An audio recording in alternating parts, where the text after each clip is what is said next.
Hello, everybody. This is Ron Dittmars talking to you from the Erasmus Academy Recording Studios in Brooklyn, New York. And this is the beginning of a new segment on Van Gogh. This is the second segment, and there'll be 5 series during this week. And Van Gogh, as you know, his dates are 1853 to 1890. Post-Impressionist painter who was among the most famous and influential figures in the history of Western art, and which I'm sure you all know. And before each of these 5 passages that we're going to look at, and they are from the letters that Van Gogh wrote to his brother Theo. I'm going to post on the screen one of the pictures, so just get a sense of the feel of the color items that you're familiar with also. So let's see. And the only difference is I'm not recording today with a guest speaker, so I'm going to be I'll follow the same procedure, but I'll be reading the sentence out loud, and I want you to repeat after me, please. And then I'll give a time for that, and then I'll ask you specific questions about the structure of the sentence so that we can deconstruct how the sentence is how it works and functions. And then we'll work on a general translation, just as we've done before. Okay, so let's see here. All right, so this is the beginning, the first paragraph we're going to look at. Vincent van Gogh from letters to his brother Theo. So we'll start with the same procedure, and let's see if you can see my mark here on the screen, right there. So we'll take a look at the first sentence. And as I repeat, I'll leave some time for you to repeat after me, and please do so to get the sense of the flow of the sentence and the pronunciation of the words, etc. Okay. Wie ich male, and malen means to paint, weiß ich selbst nicht. Everybody? Good. This is simply the verb here. How I paint, and we put boxes around the verb and underline the subject. From wissen, I do not myself know. This is selbst is the emphatic. Going on. Ich setze mich mit einem weißen Brett vor dem Fleck.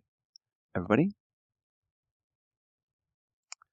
Okay, where's the verb complex? Right, and I'll also compliment you on your correct answers here. We put a box around this, including the reflexive pronoun, and this is from setzen, to place something. So I place myself where I sit down with a white board. This is after mit takes the dative, with a white board, before or in front of the spot or the place. So Fleck is actually, in what case is this? For Dane instead of for Dame.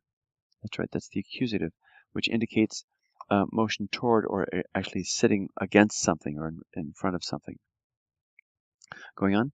Der mich interessiert, sehe mir das an, was ich vor Augen habe, und sage zu mir selbst. Right up to here. Okay. So this is a relative clause introduced with a relative pronoun, and its antecedent is the spot or the area. So I sit down with a white board before at the spot, which der, and this is serving as the subject of this relative clause, which interests me, direct object. And then where's the verb complex up to this point? Good. This short passage has about 3 examples of the separable prefix, which is a prefix of the verb that floats out to the end of the clause or the sentence, and you have to identify it because it changes the meaning of the verb. This is sehen, to see. Ansehen is to view or to regard. So I regard that, to me, ich sehe mir das an. In other words, I take a look at that. This mir is also like the dative reflexive in this case.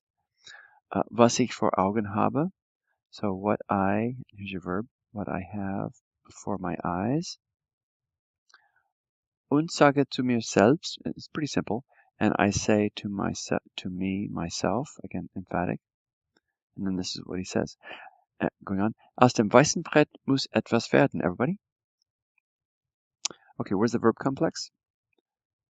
Correct, muss werden. So it must become. And where's the subject?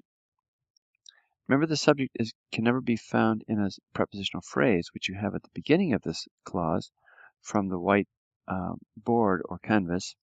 So here's your subject here. Something must arise. Something must become. So from the white canvas, something must arise. Going on. Unzufrieden komme ich zurück. Everybody? Another separable prefix is right here, isn't it? Goes together with kommen. I come back. Unsatisfied, I come back. Going on. Ich stelle es fort Und wenn ich etwas geruht habe, fange ich wieder mit einer Art Angst an, nachzusehen. Everybody? Okay. In this second one here, in this first clause, fort again is another separable prefix, and it goes with stelle, so it means forward or ahead. So stellen by itself means to place, but fortstellen means to put it away or put it down, you could say. So I put it down, and wenn, what connotation does this have? It can be either conditional if or the temporal when. And ruhen is to be peaceful. So Ruhe in Frieden means rest in peace.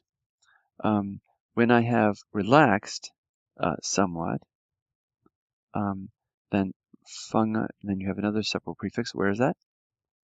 Good. On again. So I begin. Fangen by itself means to capture. Anfangen means to begin. So I begin again with a kind of, this is a false friend, it doesn't mean art, it means a kind or manner of fear to examine, nachzusehen, to examine it or to look it over again. Going on, dann bin ich noch nicht zufrieden. Everybody? Going on, denn die herrliche Natur lebt noch zu stark in meinem Geist. Okay, so dann is always then, or at that point.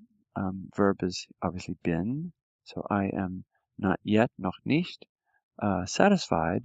And when you have den, D-E-N-N, it always gives the reason for something, and it means for. It's the best way to translate it, and it orders the beginning of it signals the beginning of a regular order of the sentence. So here you have subject and then verb second, as opposed to a subordinate clause where that's reversed.